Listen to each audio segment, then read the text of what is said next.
ये कोई पहला वाक़या नहीं है कि ये जो इतना एक अहम इस वक्त मुल्क में सूरत हाल और एक इतना बड़ा जो मर्डर कर दिया गया उसके बाद जो शहर की सूरत हाल है वो अभी तक तो पुरसकून है, लेकिन इसे देखा जा सकता है कि आगे जाके ये एक ख़तरनाक मोड़ अख्तियार करेगी। जो मीर बलाज टीपू का जो वाले टीपू ट्रका वाला आज से 14 साल पहले एयरपोर्ट पर कत्ल हुआ, तो उसमें उस कत्ल के बाद और अब तक 7 अफराद जो है इस दुश्मनी में कत्ल हो चुके हैं। कि दादा कत्ल हुई, ये दुश्मनी शुरू कहाँ से हुई?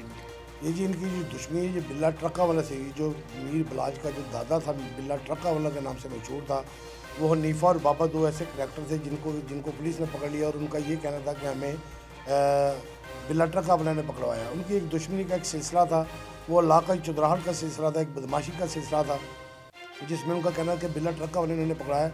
उसके बाद उन्होंने बिल्ला ट्रका वालों के घर में घुस के कत्ल कर दिया। अस्सलाम वालेकुम, आप देख रहे हैं अमरा न्यूज़। मैं हूं आपका होस्ट अब्दुर्रहमान। मेरे साथ मौजूद है सीनियर साफ़ी क्राइम रिपोर्टर आमिर राना साहब। आमिर भाई, ये बताएं कि जो मीर बलाज टीपू गुज़िश्ता रात उनका मर्डर हो गया, तो ये लाहौर में क्या दोबारा गैंग वॉर छिड़ने का ख़तरा है और पुलिस अपना कहाँ पे किरदार अदा कर रही है? जी बिस्मिल्लाहिर्रहमानिर्रहीम। अब्दुर्रहमान, बहुत शुक्रिया आपका। अब्दुर्रहमान, ये कोई पहला वाक़या नहीं है कि ये जो इतना एक अहम इस वक्त मुल्क में सूरत हाल और एक इतना बड़ा जो मर्डर कर दिया गया उसके बाद जो शहर की सूरत हाल है वो अभी तक तो पुरसकून है, लेकिन इसे देखा जा सकता है कि आगे जाके ये एक ख़तरनाक मोड़ अख्तियार करेगी। इससे पहले भी मैं आपको बताता चलूँ कि मीर इकबाल टीपू का जो मीर बलाज टीपू का जो वाले टीपू ट्रका वाला आज से 14 साल पहले एयरपोर्ट पर कत्ल हुआ, तो उसमें उस कत्ल के बाद और अब तक 7 अफराद जो है इस दुश्मनी में कत्ल हो चुके हैं, जिसमें 5 अफराद जो टीपू ट्रका वाला गैंग से ताल्लुक़ रखते थे और जो 2 हैं वो गोगी भट्ट और तीफ़ी भट्ट इसी तरह के अफराद से ताल्लुक़ रखते थे। शहर में जो दुश्मनी और कत्ल वारदात की जो वारदात का जो सिलसिला है, इसमें ये दोनों ग्रुप ही कहा जाता है कि इन दोनों ग्रुपों का ये अहम किरदार है और शहर में तकरीबन यही 2 ग्रुप है जो बदमाशी में अपना सानी कोई नहीं रखते। इसमें एक तीफ़ी भट्ट है, ख्वाजा तरीब गुलशन तीफ़ी भट्ट, गोगी भट्ट, ये दोनों कज़न है। उसके बाद ये टीपू ट्रका वाला का बेटा मीर बलाज और लखो डैरी है जो कैसर भट्ट और बाबर भट्ट का जो 2 भाई है, ये एक ग्रुप था। जो शहर में जो बड़े बड़े बदमाश है वो इन्हीं की छत छाया तरह नीचे काम करते थे। इसमें देखा जा सकता है, आपको बताऊं कि इसमें ना सिर्फ बदमाश यानी नौजवानों की एक बड़ी तादाद मुलव्वस है, जबकि रियासती अदारे कुछ हैं जो महकमा पुलिस से ताल्लुक़ रखते हैं, उनके जो बहुत सारे अफसरान हैं वो भी इनका साथ देते हैं। मुबैना तौर पर ये कहा जाता है कि पुलिस के जो बहुत सारे अफसरान हैं वो इनके बगैर ना तो कोई मुल्ज़मान पकड़ सकते हैं और ना ही उन्हें कहीं से ये मुल्ज़मान इनकी मुशावरत यानी इनकी मदद के बगैर वो मिल सकता है। तो मैं समझता हूँ कि इस कत्ल के बाद शहर में हालात ख़राब होने का खदशा है और जो उन्होंने मुकदमा दर्ज करवाया है, अभी तक तो पुलिस की तहकीकात में ये गोगी भट्ट और तीफ़ी भट्ट सामने नहीं है, मगर जो मकतूल मीर बलाज टीपू के जो भाई ने जो मुकदमा दर्ज कराया, इनमें ये दोनों अफराद मुलव्वस हैं। आगे देखते हैं पुलिस क्या करती है। तो राना साहब, ये जो अमीर बलाज थे, इनका सिलसिला भी जो है वो एक ऐसे ही बासर घराने से था, तो इनका थोड़ा सा बैकग्राउंड बताएं आप। अमीर बलाज की जो तालीम थी वो कहाँ से हासिल हुई, और दूसरी बात ये कि इनका जो बिज़नेस था वो कैसे स्टार्ट हुआ, और जो इनके दादा कत्ल हुए, ये दुश्मनी शुरू कहाँ से हुई इनकी? ये जी इनकी जो दुश्मनी है ये बिल्ला ट्रका वाला से, जो मीर बलाज का जो दादा था बिल्ला ट्रका वाला के नाम से मशहूर था, वो हनीफा और बाबा दो ऐसे करैक्टर थे जिनको पुलिस ने पकड़ लिया और उनका ये कहना था कि हमें बिल्ला ट्रका वाले ने पकड़वाया। उनकी एक दुश्मनी का एक सिलसिला था, वो इलाका चुदराहट का सिलसिला था, एक बदमाशी का सिलसिला था, जिसमें उनका कहना है कि बिल्ला ट्रका वाले ने पकड़ाया।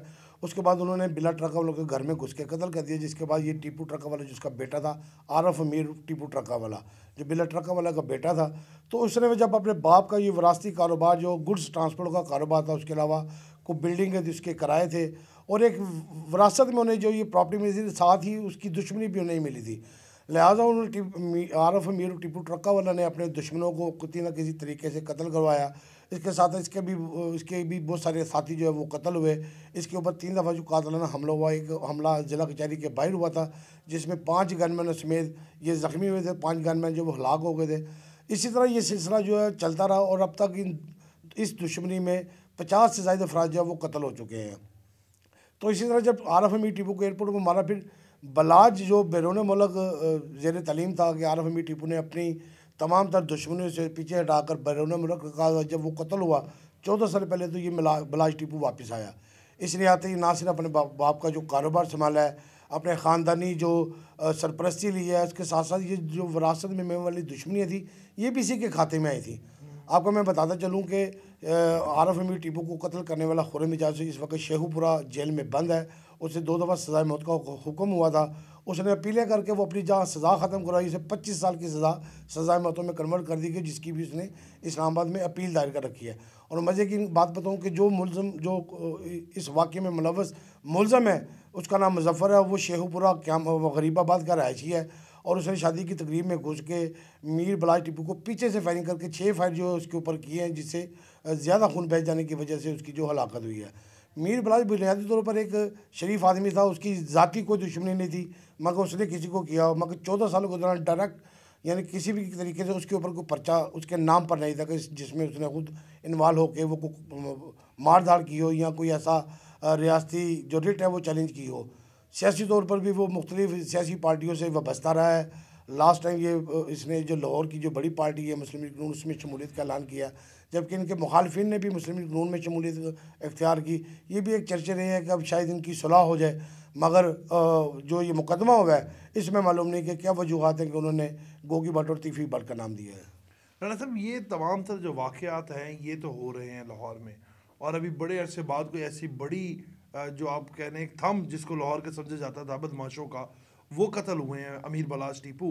लोग तो यही कहते थे कि अमीर बलाज भी वैसे ही है, बजाते ख़ुद तो वो नौजवान जो था वो कहते कि पुरअमन पसंद था, वो दुश्मनी साथ लेकर नहीं चलना चाहते थे। निजी टीवी चैनल के प्रोग्राम में भी उन्होंने कहा कि मैं चाहता हूँ कि मैं एक आम इंसान की तरह ज़िंदगी गुजारूँ।